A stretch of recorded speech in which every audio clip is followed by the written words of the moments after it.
Die Weihnachtsgeschichte im Evangelium nach Lukas im 2. Kapitel. Es begab sich aber zu der Zeit, dass ein Gebot von dem Kaiser Augustus ausging, dass alle Welt geschätzt würde. Und diese Schätzung war die allererste und geschah zur Zeit, da Kyrenius Landpfleger in Syrien war. Und jedermann ging, dass er sich schätzen ließe, ein jeglicher in seine Stadt. Da machte sich auf auch Josef aus Galiläa, aus der Stadt Nazareth, in das jüdische Land zur Stadt David, die da heißt Bethlehem, darum, dass er von dem Hause und Geschlechte Davids war, auf dass er sich schätzen ließe mit Maria, seinem vertrauten Weibe, die war schwanger.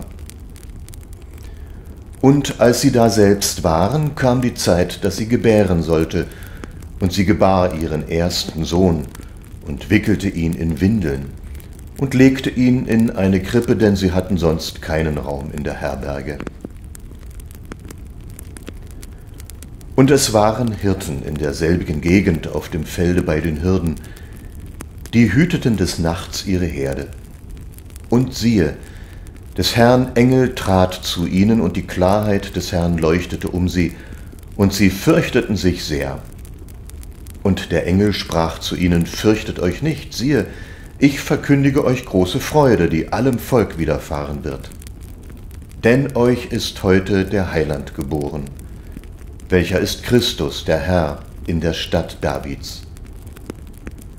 Und das habt zum Zeichen: Ihr werdet finden das Kind in Windeln gewickelt und in einer Krippe liegend. Und alsbald war da bei dem Engel die Menge der himmlischen Heerscharen, die lobten Gott und sprachen: Ehre sei Gott in der Höhe und Friede auf Erden und den Menschen ein Wohlgefallen.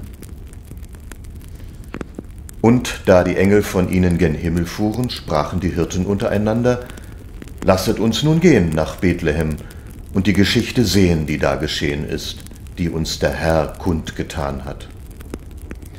Und sie kamen eilend, und sie fanden beide, Maria und Josef, dazu das Kind in der Krippe liegen. Da sie es aber gesehen hatten, breiteten sie das Wort aus, welches zu ihnen von diesem Kind gesagt war. Und alle, vor die es kam, wunderten sich der Rede, die ihnen die Hirten gesagt hatten.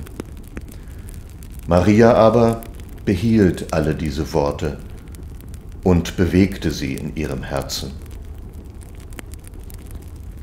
Und die Hirten kehrten wieder um, priesen und lobten Gott um alles, das sie gehört und gesehen hatten, wie denn zu ihnen gesagt war.